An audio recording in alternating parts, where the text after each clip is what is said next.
Luma is a festival in Binghamton where we take very strong projectors and we project animations that teams of animators have made onto the sides of buildings. It can mean everything from what we did with BC, the comic strip, bringing it to life with computer animation, or projection mapping, where we actually create a 3D model of the building we're projecting onto, eliminate all of the other light, and actually start to rearrange the features of a building. The cause is the projections. It is the art of projection mapping. It's really whatever our artists imagine it to be. That's what Luma is.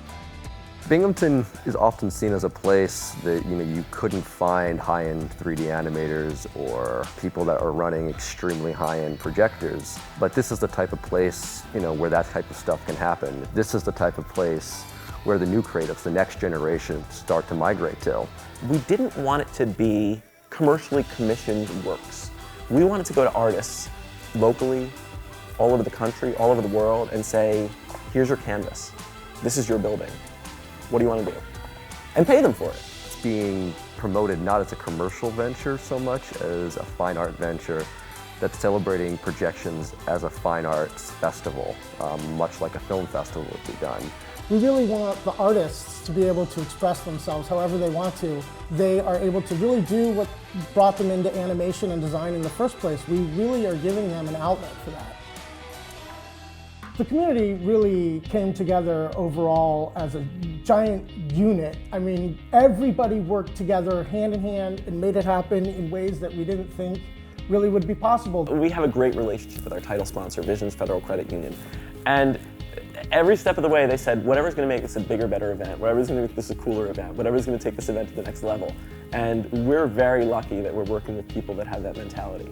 Everybody, from the mayor down, and every business wanted this festival to happen. Time after time after time, we were reminded of the generosity of this community and how people are so willing to come together to make our city move forward. When we started, we knew we wanted to bring something totally new to Binghamton. We approached the Hart family. I said, what if we do the first ever computer animated BC cartoon short? When Luma first approached us about doing a 3D animated or anything with BC on a building, I thought, well, how the heck are we going to do this? At that time I said, look, I know this is biting off quite a bit, but I happen to know this young animator. And then Luma found a local artist, actually an artist who interned at DreamWorks named Zach Mulligan, and we immediately decided, yeah, this kid's going to be able to do this. We decided early on that we wanted to try to translate a couple of pantomime gags, or early gags that my grandfather had done back in the 60s.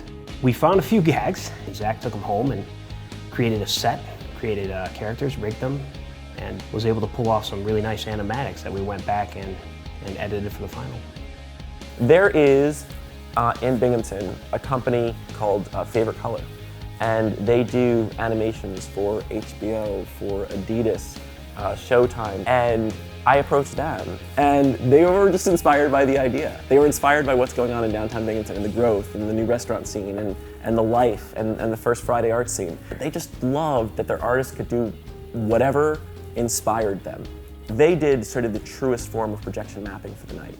Everything from their big giant green alien head to the lizard to the mechanical machinations and rearrangement of the building itself. And to hear the crowd the first time that played, not just, cheering for the beginning, cheering for the end, but the moments of laughter, the gasps, and that was just remarkable.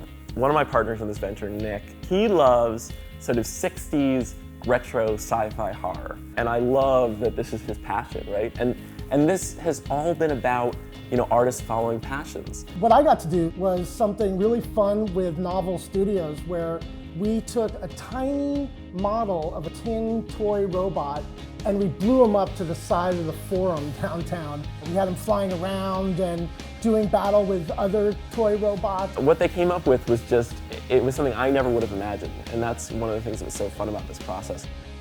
One of the amazing things about our community is this world-class, college right here, and these really amazing students that come through and these really great professors.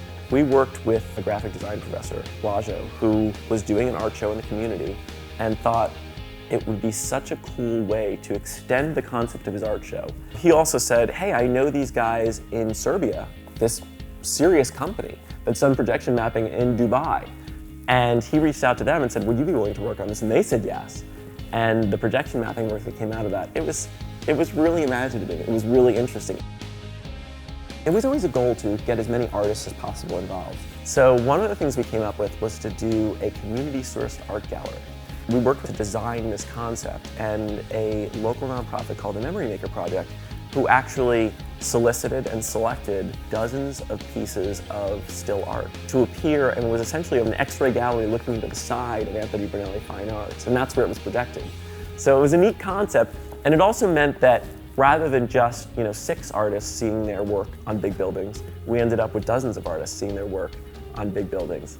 And I loved that. I just could not believe the crowds and the response and the social media response, and being so impressed to see something like this happen, especially in our hometown of Binghamton. As the lights went down and the group started getting bigger and bigger, it really started to hit home.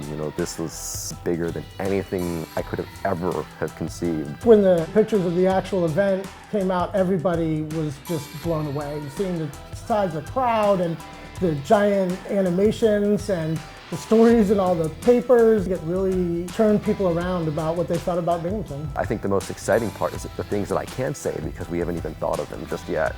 And as we move forward, it's the perfect synchronization between art and technology. We want to blow away what other people are doing in projection mapping. We want to use Luma as an opportunity to showcase the growth of Binghamton and how we've changed as a community and how great a place this is.